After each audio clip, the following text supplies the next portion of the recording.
Tara't balikan yung magagandang nilalang na na-encounter namin dito sa kagubatan ng Albay. Ito nga pala ay isang toki gecko o mas kilala sa tawag na tuko. Ito nga pala mas maganda pang nakita namin yung mga crocodile skink. Ang mga crocodile skink ay makikita sa malapit sa tubigan at ito po ay kumakain ng mga insekto. Sobrang docile nila at hindi sila nangangagat. Maiahalin tulad nga sa buhaya yung kanyang itsura kapag nakatalikod. Tumungo tayo sa kakaibang insekto kagaya nitong hawak ko. Ito nga pala yung mga walking leaf o yung mga leaf insect. Ang mga leaf insect ay magagaling mag-camouflage o yung mimicking o tinagaya nila yung itsura ng paligid para makatakas sila sa kanilang mga predator. Kung ano yung itsura ng dahon, yun din ang itsura nila. Ang mga leaf insect ay kilalang nocturnal or aktibo ito tuwing gabi. Ang kinakain ng leaf insect ay ang mga dahon din. Dahil nga insekto yung madalas kainin ng mga hayop sa kagubatan, ay nag-evolve ito at minimimik niya yung paligid para makatakas dito. Sobrang gaya nila ng dahon, ay mahihirapan ka talagang makita o ma-identify kung leaf insect ito o dahon. Iba-iba nga pala yung itsura ng mga leaf insect dito. At patuloy na nagpaparami dito sa kagubatan. Mahirap nga naman silang hulihin dahil nga sa kanilang itsura. Sa pamilya ng mga leaf insect, itong hawak-hawak kong mga mantis. Ayan, kilalang kilala nyo na to. Isa sa mga insektong marunong magkarate o kung fu. Ayan, meron nga siyang movie na nasalihan dun sa Kung Fu Panda, kasali yung mantis. Na-encounter din namin dito yung makamandag pero napakagandang uri ng ahas. Ito nga pala yung mga viper. Ang mga viper ay matutulis yung pangil at meron silang kamandag na kayang bumulok ng laman. Tinatawag nating necrosis. Kaya paalala, kung makakita tayo ng viper,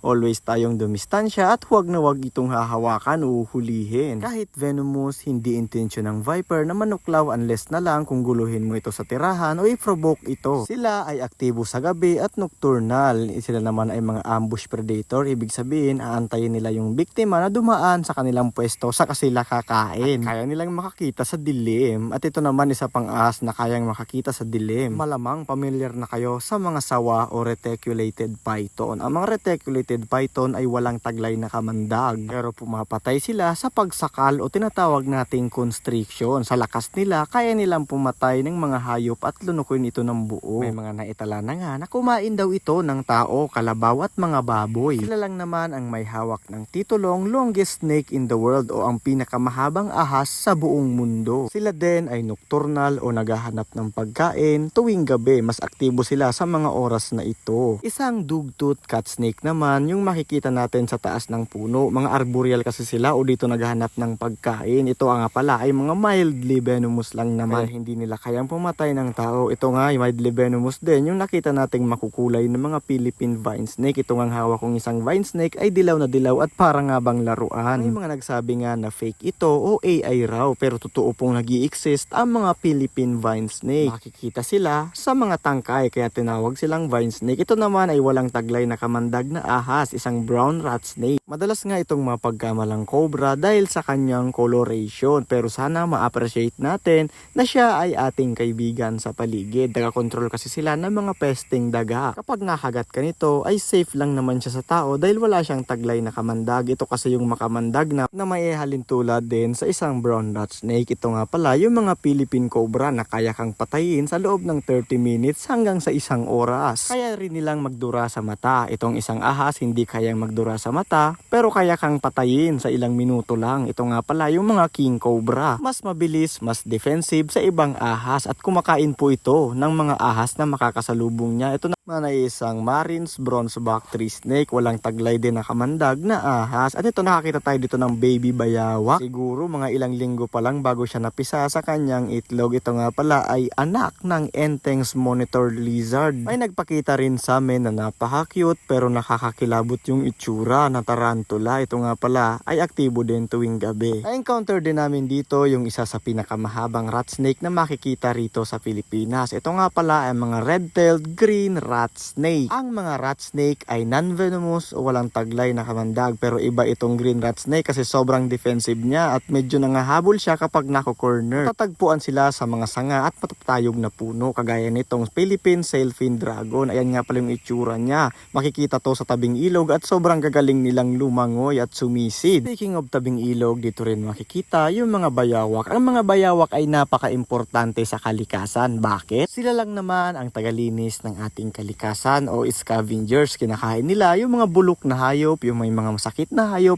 para hindi na tuluyang mag-spread yung mga bakterya na makakahawa sa iba pang mga nilalang sa kagubatan. Kung baga mahirap yung trabaho nila pero ginagawa pa rin, kaya paalala, huwag po natin silang kakatayin o huhulihin. Itong hawak ko ay isang Entengs monitor lizard na may scientific name na Varanus dalubhasa, at sila ang tagalinis at natural predator natin na tumutulong para lumago ang flow ng ating ecosystem. Mahirap silang hulihin dahil sobrang bibilis nila na parang si The Flash kung tumakbo.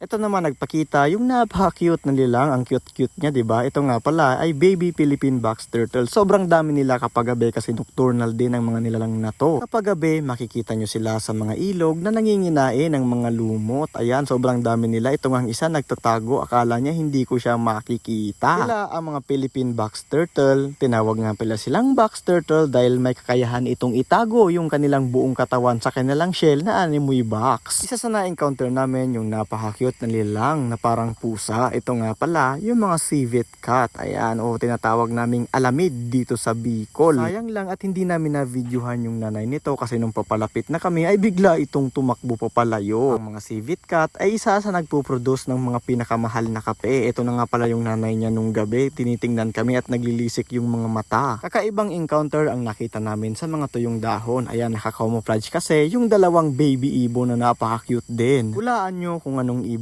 ito. Sirit na ba? Ito nga pala yung mga Philippine nightjar o tagkaro kung tawagin. Sa ibang part ng bansa tinatawag silang tuktor. Ito nga pala yung itsura ng adult size nito at kumakain po ito ng daang-daang insekto tuwing gabi. Kaya importante pa rin sila sa ating kalikasan. Isa pang ibong panggabi na natural predator, itong mga kwago. Ang nasa harapan natin ngayon ay ang mga Philippine scaps owl. Ito nga pala ay notorious at kumakain po sila ng mga ahas at daga. Isa pang nocturnal o panggabing ibon yung gumagawa rin ng nakakatakot na tunog na parang tiyanak. Ito nga pala yung mga Philippine frogmouth. Sa laki ng bunganga nila na parang palaka ay sobrang daming nakakain nila ng mga insekto tuwing gabi. Katulong sila ng mga nightjar at ng mga kwago. Kung usapang insectivore, ito naman ang mga hooded pita, mga ground dwelling bird o naglalakad sila sa lupa at dito sila naghahanap ng mga makakain nilang insekto. Sobrang ganda. Dito naman sa damuhan nagtatago ang isa pang napaka-rare at napakagandang ibon. Ito nga pala yung mga button quail